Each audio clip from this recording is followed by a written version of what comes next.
later when we talk about some other elements. Do you notice this here? What is that? Belt drive. That's a belt drive. There's a motor down here, and that's a V-belt that drives a shaft that runs this way. What is this thing out here? Somebody said it a minute ago. It's a brake. This is an external band brake. Okay.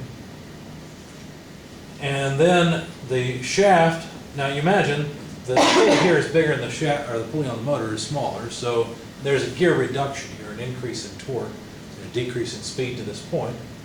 And then this shaft actually runs this way. We need a shaft that runs this way. So there's an element here that transforms us from here to the right orientation. What would that be to you? This is actually a worm gear. So there's a shaft running this way that has a worm on it, and then a gear here. So as the worm turns, it rotates the gear, which rotates a much larger shaft, you see, which then goes out to the sprocket. And you notice there's a chain drive. Why wouldn't they use a belt drive here? Why not a chain drive here and a belt drive there? Why not reverse them? Chain drives are Usually for lower speeds. That's right. Chain drives are usually for lower speeds, higher force, higher torque, whereas belt drives are more for higher speed, lower force, lower torque. Okay? But we'll get to all of that a little bit later. So you can see the gear reduction from the motor to the first shaft. A significant reduction would occur from this shaft to the gear, and then another reduction occurs in the chain drive, but I wouldn't write it because of the bearing. It's unbearable. I like that. You're just giving me a new joke for this section. It's unbearable. I'm going to put that as the title of that slide. All right. So here's another example of some pillow block bearings being used properly instead of improperly, supporting two separate shafts. And again, the frame that these bearings are mounted on wouldn't be all that precise. You know, that these surfaces almost look like they might be cast, or maybe it's pieces that are welded in place. And it's really difficult to get pieces of metal perfectly flat and in position in the right place when you're welding pieces together. So again, I don't know if this is, it looks like a weld bead right there, so I think it is welded in place. So you need some adjustment. And you notice there's even an adjustment here. This is what's known as a jack screw. And basically what it does is it allows you to fairly precisely position this bearing back and forth, and this one as well, though there's no jack screw in at the moment there. And I can't tell if there's one there. Probably what they did is they would set this, align it, get it where they wanted it, and then set this one, and then align this shaft to match that one. Although you'd still need something here. The jack screws are for that belt tension? Well, yeah, you're right. That'd be for belt tension. I was thinking for alignment, but you're right. That would be more for. But how do you make that happen? You know, how do you? Oh, there's tools out there for that. Yeah. Well, yeah. You can put a laser on and align it if you want to, but I'm saying this is nice because it controls this point. I don't see any control of the other points. Maybe there's parts missing or something where this is not finished. Well, you can see they got the lugs where the jack screw. Yeah, they do have the lugs, don't they, for those? And maybe they're just doing, I don't know what this is or what it does. It looks like this is, I seriously doubt they're going to ship this out to the customer with that duct tape stuck on there, right? So probably this is a tool that, you know, is just clamping things in. In fact, that's probably what that is a clamp. And they just haven't put everything in yet. So. You can see grease fittings for the bearings. Again, lubrication is critical. You can see some grease here, but this would not be grease that's coming out of the bearing itself. That's probably grease that's leaking between. How can I explain this? When you pull out these bearings again, you can see it. In particular, this one has this feature. When you grease a bearing like this, this grease has to flow into the housing. So you'll notice that this grease nipple here puts grease into the housing, but there's a channel right there. I'm going to pass this one around again so you guys can notice this. There's a channel that goes around the bearing, goes in between, and has access to between these two bearing cages.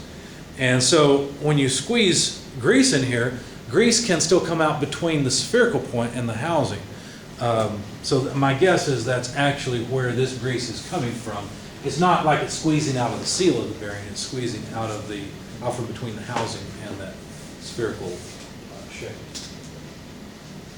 Here's another view of that same thing. Oh, here we go. This is better. You can see the two jack screws in place on this one. And we can't see it for the belt here, but I imagine they are there as well.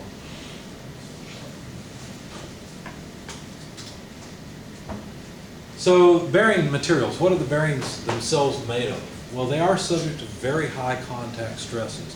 And the reason, of course, is because the theoretical contact is zero area. So the theoretical stress is infinite. So they're typically very hard, they're high strength, and they can be steel or ceramic. There are ceramic bearings. Ceramic bearings typically are used in higher speed operations. I remember there was one student who came to our program, and he didn't end up finishing everything. I think it was because he and his dad were into motorcycle racing. They were good at it. They were sponsored. So I mean, why would this guy want to sit in class learning about all this when he does it every day, right? So anyway, they invited us over once and we saw their shop, and it was interesting because they would take Harley engines and rebuild them from the ground up. And on the crankshaft, they would use bearings that were ceramic bearings because they wanted their engines to be able to rev at very high, 10, 15,000 RPM or so. And regular bearings can't do that. Regular steel just doesn't have the strength. You need ceramic. So they would replace all the bearings with ceramic bearings and continue. So, but I've never designed or used ceramic bearings in my designs. I've never had anything that high speed. But they are available. Those materials are available. Now, someone said earlier about the life of a ball bearing versus a type of bearing where the rolling element had a line of contact. This is a very important equation. This is something you need to get used to seeing because we're going to use it over and over. It's called the load life equation for bearings. And this P over here stands for the load. Both of these are loads, and L stands for life. Now, we have to be careful about it because usually we talk about life in revolutions. How many times will it turn one complete revolution at a given load? So this life and this load go together. Notice they both have the subscript 2 versus this life and this load. So this is how different loads and lives relate to other loads and lives. Now the exponent K is 3 for ball bearings if they're round, and it's 10/3 for rolling bearings. And what does that mean? Well, let's see. If it's 10/3 of 3.33, that means that's going to make this term, let's see, let's imagine P1 is bigger, and so L1 would be lower. Well, that's going to make this term bigger, isn't it? If the exponent is greater than, let me make sure I get this right. So I got to think this through. So let's say that P1 is greater than P2. If P1 is greater than P2, that means L2 has to be greater than L1, right? Because our exponent is not going to be anything less than 1. Our exponent will be more than 1. And therefore, this is even more farther away from 1. So that means L2 is greater than L1. Now, if we think about this in terms of what will happen if we go from a ball bearing to a rolling element bearing, a taper or a cylinder or something like that, we're increasing this exponent. So that means we're making the difference between these two larger. If we hold L1 constant and P1 constant, we increase the exponent with a constant P2, that's going to increase L2. So that means if we go to a spherical bearing with the same load, we'll have larger life. So that means that ball bearings have the lowest life. But the difference is not that big. It's a 3 for ball bearings and 10/3 for line contact bearings. Does that make sense? Basically, another thing that this equation will tell us is that if you have a small load, you'll have a long life. Right? If the load on the bearing is small, the life of the bearing will be very large. Some of the bearings I've designed, I did design and use a fairly large bearing once. The shaft I was supporting had a 65 millimeter diameter. Turns out that's actually the same size as Corvette main bearings, or at least one of the engines of the Corvette. And so I had thought about using plain bearings because I could just get Corvette main bearings and have an excuse to go buy Corvette bearings at the auto shop, right? But our speed was so low it wouldn't actually lubricate. We'll learn a little bit later about plain bearings and how you have to have relatively high speeds for the bearings to lubricate properly. So I bought some rolling element bearings that were some of the biggest bearings I've ever designed for. They probably weighed, 20, 30 pounds a piece. And they were in a housing that was about so wide, it was about that long, about that tall. And it was just for a shaft where actually we wanted to support the weight of the shaft and not allow this shaft, which is just a roller, to apply all of its load to what was being run underneath the roller. And so it was interesting because when I decided to buy the roller, or the bearings, I called the company that made the bearings, and they were asking me about, you know, the typical questions you would ask, which is how much will the load be, and then we could be the life. Well, the life of these bearings was going to be absolutely ridiculous because we really didn't expect many cycles on them. And also the load was extremely low. So the bearings were going to last, you know, long after I died. But anyway, we ended up using that size bearing that could take a very large load just because of the size of the shaft. There's no way to get around it. So it was an interesting bearing design problem where pretty much, I mean, I could have used plastic balls in the bearings and they would have worked just fine, you know. Anyway, so if you have a large load, obviously it will decrease the life of the bearing. The higher the load, the shorter time the bearing will last.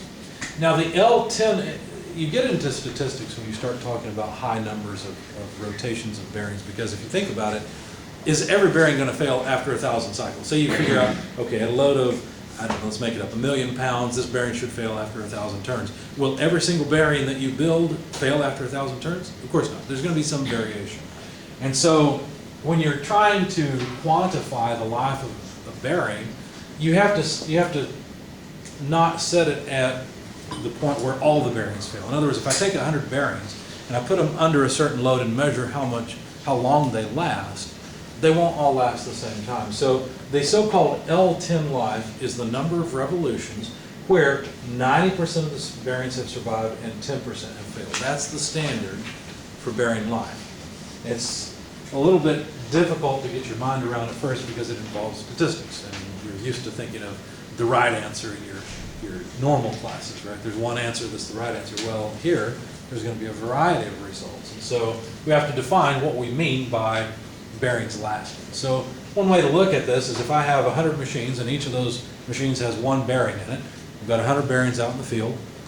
Well, the L10 life, or the number of cycles, let's say I expect 1,000,000 cycles out of these bearings. That means once I get to 1,000,000 cycles, 90% of the machines will still be working, but I expect 10% of the machines to have failed bearings in them.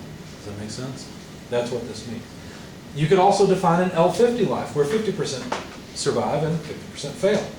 So this is also called average life rather than L10 life, and it's about 5 times the L10 life or so.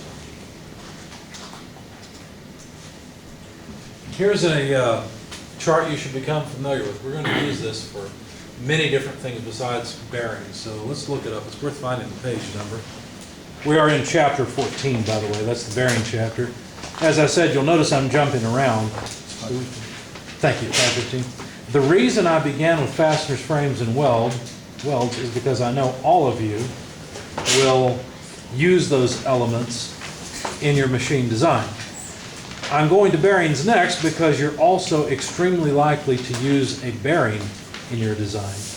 So that's why it's next in order. Page 515 is worth tabbing because you'll need this table over and over to try to memorize. It is repeated in the text because it's basically recommended life in hours for various designs or for various types of machines.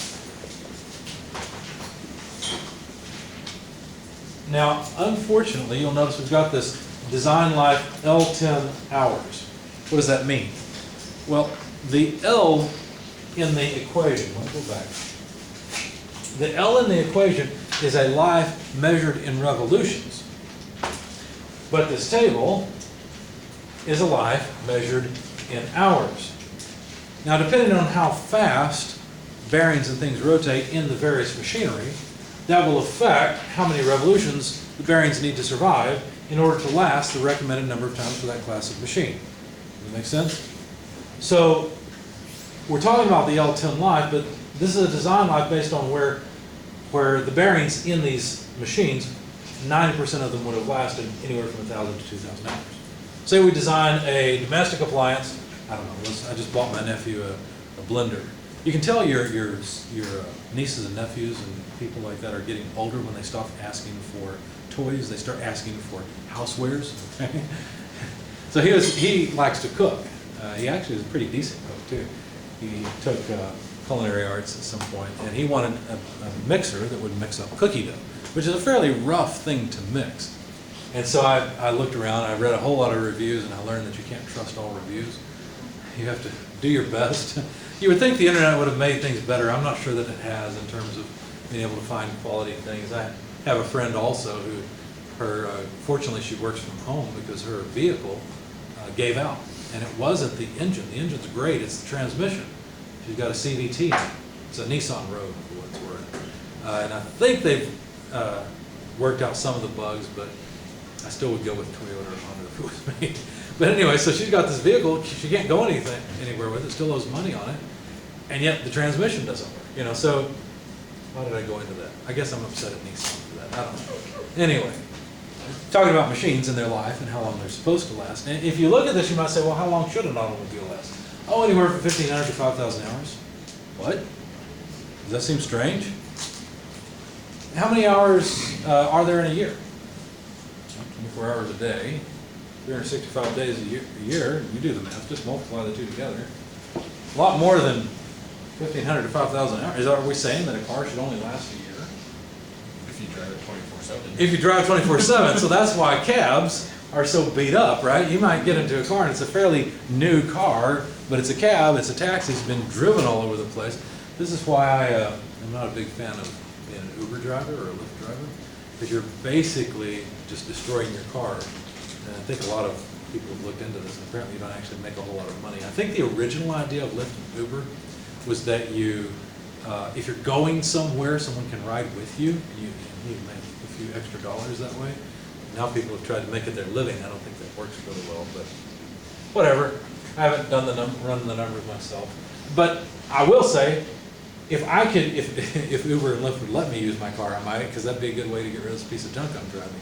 But the design life is fairly short because you don't drive your car all the time, right? If you look at the amount of time you're in your car, it's actually a relatively small number of hours. Of course, this is why people that are traveling salesmen need cars so frequently, because they put a lot of miles, a lot of hours on their cars. And the cars simply are not made to last that long. So, anyway, so these are recommended design lives. Critical equipment and continuous 24-hour operation, 100,000 to 200,000 hours. So some of you guys grab your calculator and figure out how many hours there were in a year. What if we had a machine that was designed to operate 100,000 hours? How many years would that be? So you need 365 times 24. Take 100,000, divide it by whatever that product is, and we should have it. It's just under 11.5 years. So 10, 11, 12 years, something like that. Up to 20, 25 years, something like that. Agricultural equipment. About twice the amount of time that automobiles are designed to last, at least on the low end, about the same on the high end. But maybe that explains why the backhoe I own requires repair just about every time I use it, right? So the hour meter broke a long time ago on this thing, okay? But when it stopped, I can't even read where it stopped because there's so much oil and stuff caked on the front of it. If I could, I bet it got up here somewhere because, like I said, every time, it was funny, the things that you wouldn't think would break have broken on this thing. You know the stabilizers you put down, which you're going to dig with a backhoe? Well, they're always a pain because the pins are kind of wobbly, and so that the arms move around, okay? But the other part that's bad is you put the feet down. The feet, they're cast iron, right? You think, oh, they're going to last forever. I was working with my neighbor the other day. Well, it's been about a year now, probably. I put the foot down and raised the backhoe, and I was working, and something snapped. And I was like, what was that? I looked, one of the feet had snapped off. I couldn't believe the casting itself broke. I was like, boy, this poor thing's tired. Anyway, I thought someone had their hands up. Yeah. Looking back on it now, I really wish last semester, whenever we toured the LG plant on the riverfront, that I would have asked them like how their bearings held up and stuff. Yeah, because yeah. like he had just said that, you know, last year, the year before was only like the second time that they've like done like an overhaul of their systems in the almost 100 years they have been open. So like, you know, the lifetime of that, like the bearing, you'd say they're not, you know, they don't obviously don't operate for 24 hours, but if that 100,000 hour bearing, you know, is only, you know, 10 years, something like that. Right, 5 years. right. Well, these are modern standards. That was built back in the 20s when they were intended to last forever. Exactly. And of course, I'm not sure what kind of bearings they were using. They could have been using plain bearings, which would actually have made a lot of sense, because then they could have used water as the lubricant. And that's a totally different type of bearing that could be made to last a lot longer than these. But yeah, that's a good point. I wonder about the bearing design. Now, most of you, how many of you guys toured the water plant on hydroelectric plant? So most of you did. So you remember they had the vertical shafts that basically everything hung down from the top. So there was a thrust bearing at the top. Can you imagine how much load that had to take? Most of the load that those bearings take are thrust loads, not radial loads. Because as the water comes in, they're actually guided around the entire periphery of the blades and introduced. It's not like it pushes on just one side of the blade to turn it, right? It comes in all the way through the entire cross section of the blades, then falls down through the blades, turning them. So there's really not a whole lot of side load, radial load on any of their bearings, but there's significant thrust loads because you're basically pulling against water trying to flush that whole works out of the exit. So, as well as, of course, the weight of the shaft and everything it was riding on. But yeah, that's a good question. I don't know. Next time you're out of an elevator, remember it's only supposed to last 8,000 hours. All right, there are adjustment factors for reliability. If 10 failures out of every 100 doesn't sound like good customer service to you as a designer, and you decide that you want a lower failure rate than that, then you might not really want to use the L10 life. You might want to derate the bearing. At an L10 life, obviously the reliability is 90%. So our adjustment factor is just 1. If you want 9 out of 100 bearings to last, you want an L1 life. And what you do is you take the L10 life and multiply it by 21%. Does that make sense? That's how long you expect the bearing to last, or that's what you use instead. So those are adjustment factors if the reliability needs to be more than 90% reliability.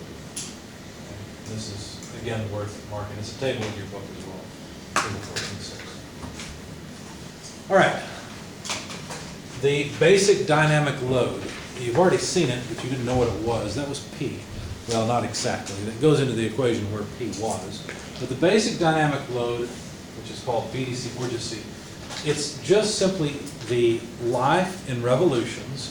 No, I'm sorry, take that back. It's the load the bearing has to, the bearing can withstand for a life of 1,000,000 cycles. A standard L10 life, where 90 have lived and 10% failed, is 1,000,000 cycles. You have to set one or the other. You either have to set the load or the life.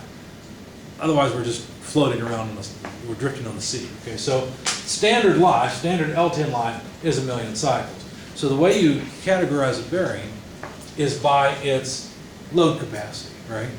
And so the question is, if I run 100 bearings at all the same load, and I run them so that they fail at 1,000,000 cycles, so that will 10% fail at 1,000,000 cycles, what load is required to make that happen? And that load is the basic dynamic load. Now, there's also basic static load, but we'll talk about that a little bit later. So this is actually the load life equation we had a minute ago, where one of the lives is 1,000,000. Remember the equation? I didn't write it down. Maybe off camera, but I'm just writing down the load life equation.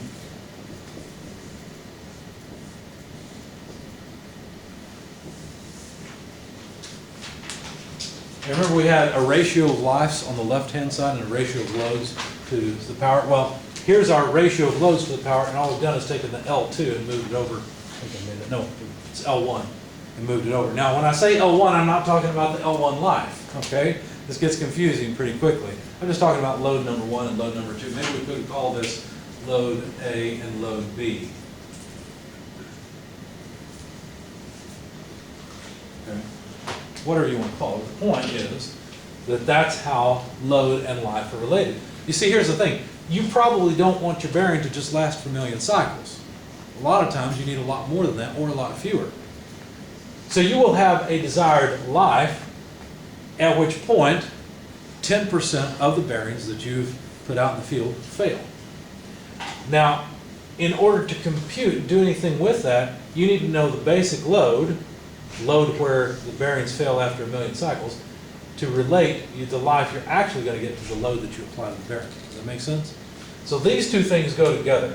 This is the load you're actually going to apply to the bearing, and this is how many revolutions it will last. This is the standard life, which is 1 million cycles, and the load required to make 90% of the bearings fail after 1 million cycles. That's what this is. If it was a LD or an L10, in that example? This is all L10 because we're using the basic load. And this basic load not only is 1 million cycles, or what causes failure after 1 million cycles, it's not that all the bearings have failed after 1 million cycles. It's that only 10% of them have failed after that. Okay? Does that make sense? This is a little bit confusing. So would the same question work for an L50 bearing, or just? So L50, you mean the average life? Yes. It wouldn't work because this load is where, it's the number for where 10% have failed. If you want an L50 life, you'll have to use a different reliability factor than what we even have in the book. You need a overrating factor Would it instead still of be 1. 1 million cycles, or would only? Yeah, it would be 1 million cycles, but well, this would be, but see, the problem is this load is tied into L10, 10% failure. So what you'd end up having to do is go back to this slide, and you'd have to find a reliability factor that was greater than 1. See, this chart could be extended in this direction as well, right? Where we have a lower reliability than 90%. Why do you guys think we don't have a chart that includes 50% or less than 90%? Well, I guess if you work for a Harbor Freight, you might. Sorry, bad jokes. Harbor Freight has some good stuff. And some bad stuff, is all. I will tell you one thing about Harbor Freight. Don't get the potato slicer. I know from experience it doesn't work. I was trying to make French fries, and it's got this little handle, and I looked at it and I thought, I shouldn't buy this. Oh, I'll buy it. And of course, one potato, and the thing was just shot. And didn't even do a good job on that one. I was like, yeah, I knew I shouldn't have done this. On the other hand, I have bought 2 different drills there that are low-speed drills. I love these things. I swear they're bulletproof. Of course, one of them is a copy of a drill that my dad had that Black & Decker used to make many years ago. He loved this drill because this drill, my dad used to be a bodybuilder. You probably can't really tell now if you ever see him, but he used to be fairly buff. And so he wanted a drill where he couldn't hold the chuck and keep it from rotating, right? And so he bought this Black & Decker drill. And this drill looked like it had a power saw motor mounted on the back of it. And then it had a huge gear reduction in the front that was all cast. And it was a pretty decent drill. And what ended up breaking on that drill was the forward reverse selector, which was this little slide that would move the brushes around. It wasn't a good design. Believe it or not, the Harbor Freight drill I bought that looked identical to that one, so they must have somehow bought the molds or copied it or something. They had actually fixed that problem. The selector switch for direction was on the trigger, and it works great. I love that drill. It's very good. It's a slow-speed drill, and a lot of people don't realize when you're drilling metals, you don't want to drill at high speed. You want to drill at a low speed, high force, because then the bit digs in properly and make proper chips, and the bit lasts longer and so on. So I love that drill because I can drill, I can apply large force. It's got some handles and things on it, so you can really put your weight on it. And then it has the slow speed where it just drives the bit through the material. So it's kind of like having a drill press in your hands, which I really like. Really handy. Anyway, so back to this. This is all revolving around L10 life. So this will tell us basically how long a bearing will last if we don't apply the basic load. Let's say we apply a load that's a lot less than the basic load. Well, then this number is going to be greater than 1, especially when we raise it to the power of k, which is either 3 or 10/3, and then we'll get a longer life. How are we doing on time? Oh, that was a good guess. Look at that. It's 2 o'clock. Why don't we take our 5-minute break, and when you come back, we will continue.